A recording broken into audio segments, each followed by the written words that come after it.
Okay, breastfeeding in a buckle carrier. Again, the easiest option I find with this kind of carrier is to do an upright feed. So I generally give myself a little bit of slack, loosen each side with my thumb,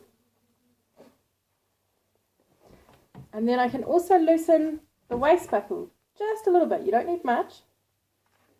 And then this allows you to shift down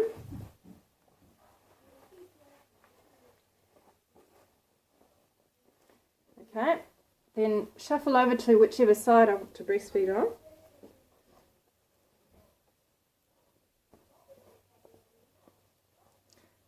Free the breast, leaning slightly forward, latch on, and then I can do a feed in this position here.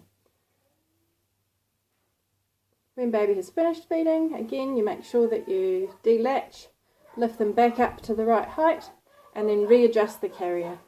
So tightening your straps and lift baby's bottom and tighten your waistband, and then baby can continue sleeping or being happy in your carrier.